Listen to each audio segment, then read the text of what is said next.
हैं अनपेक्ष शुचिर दक्ष उदासीनो। अब उदासीन शब्द को समझना होगा। लोग बोलते उदासीन એટલે આપણે કામ કરવું, આપણે તો રામ ભજો, સોરા જે કરે કરે, જગતરો लोग જે करे करे, આપણે તો उदासीन हुआ। उदासीन का मतलब आलसी नहीं, उदासीन का मतलब पलायनवादी नहीं।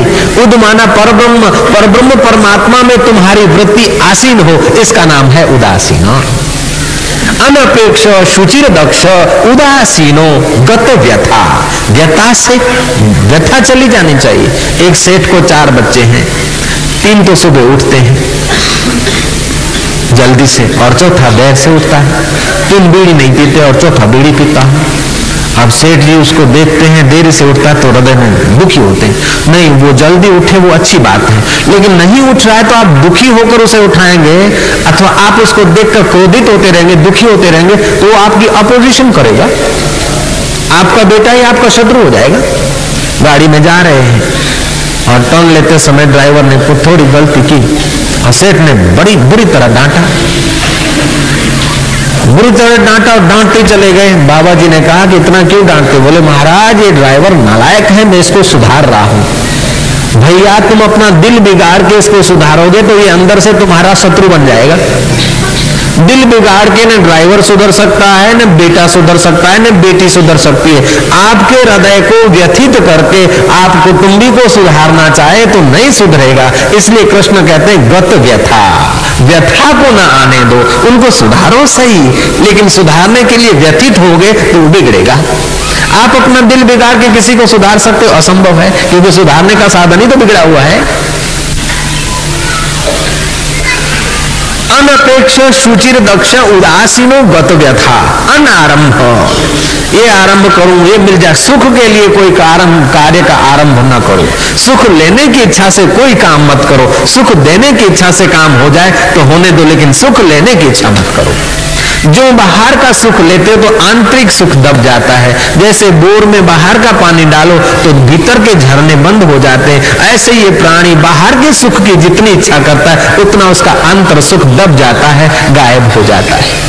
हकीकत में सुख लेने की चीज नहीं, सुख देने की चीज है। आज कुटुंब में देखो तो पत्नी भी सुख चाहती है, पति भी सुख चाहता है, बेटा सुख चाहता है, बहू सुख चाहती है, ननद सुख चाहती है, भाभी सुख चाहती है। सब सुख लेने वाले हो गए, सुख देने के तो कोई इच्छा करता नहीं। तो सब कंगाल भिखारी इकट्ठे हो गए घर में, 6 के 6 भिखारी, 8 के 8 भिखारी। अब भिखारी होंगे तो लड़ेंगे, माल होगा नहीं, खाने को होगा नहीं, झगड़ा ही होगा और क्या होगा। तो सब सुख लेने वाले हो जाते हैं ना। सुख लेने की अपेक्षा नहीं, सुख देने के लिए तुम्हारा प्रागट्य हुआ है। और ये वो एक सिद्धांत है, लॉजिकल सिद्धांत है। जो सुख देता है ना वो सुख का दाता बनता है, और जो सुख का दाता है वो दुखी नहीं हो सकता। जो सुख देता है वो तो सुख का दाता हुआ, दाता कभी दुखी हो सकता है। और एक प्राकृतिक नियम है कि आप जितनी शक्ति और जितना सुख या जितना कल्याण का कार्य आप करते हैं, तो जितना आप करते हैं उतनी और योग्यता समष्टि से आपके द्वारा काम करती है।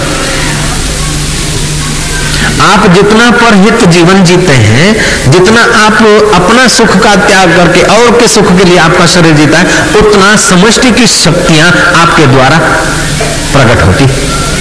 और जितना आप बचा कर रखते हैं उतना वो समष्टि की शक्तियां रुक जाती। प्रकृति के सिद्धांत में देखा जाए तो त्याग त्याग त्याग भरा हुआ है।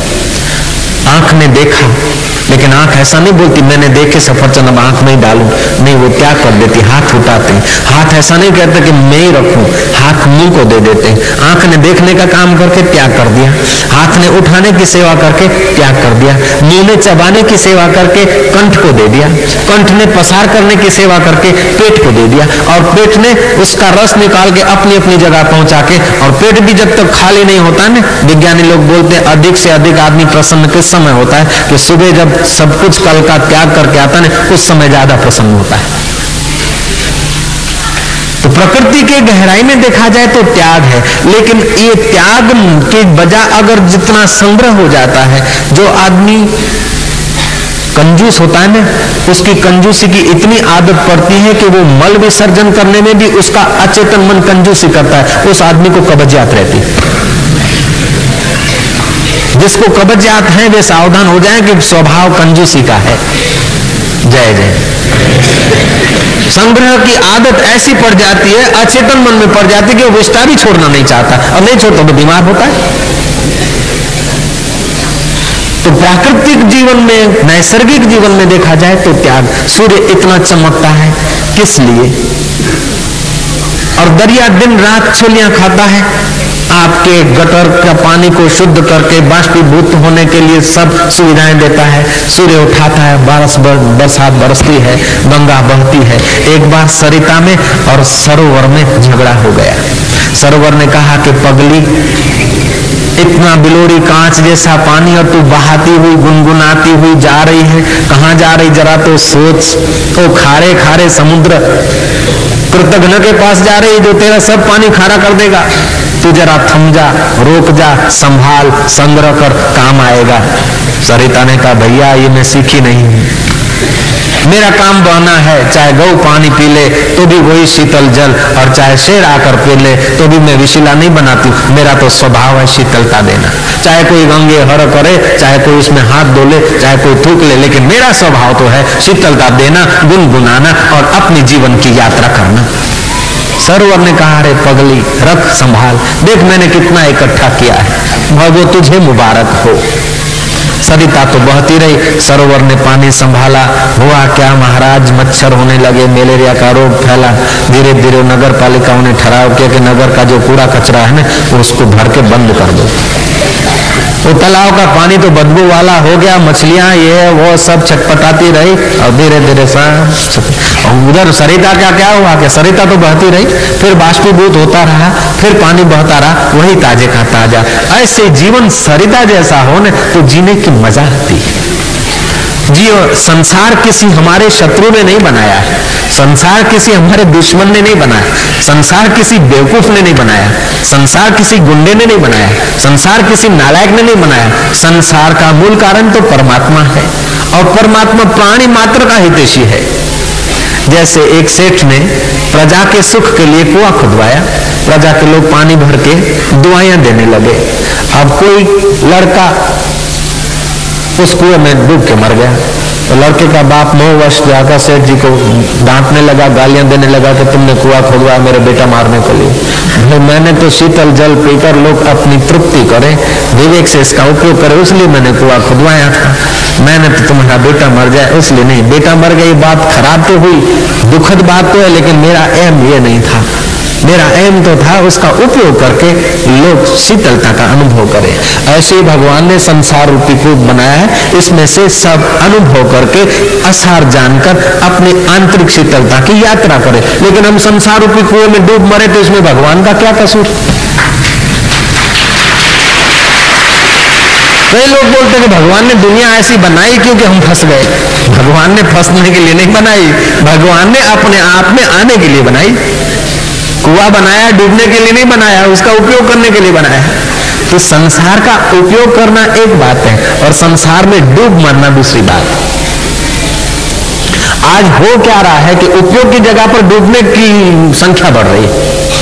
महावीर भगवान ने उपयोग किया, देखो पूजे जा रहे हैं। कबीर जी ने उपयोग किया, पूजे जा रहे हैं। नानक ने उपयोग किया, पूजे जा रहे हैं। रोहिदास ने चमार ने उपयोग किया, पूजे जा रहे हैं। शबरी बिलन ने उपयोग किया, पूजी जा रही है। सरोवर कांठे शबरी बैठी, धरे रामनु ध्यान। राम राम रटता शबरी बैठा, है ये राखी हम। ऋषि न वचनो माथे राखी, ऋषि न वचनो माथे राखीने, है ये धरती ध्यान। राम राम रटता मर शबरी बैठा, है ये राखी हम। सरोवर कांठे ओली भीलण बैठी, सरोवर कांठे ओली गांडी बैठी।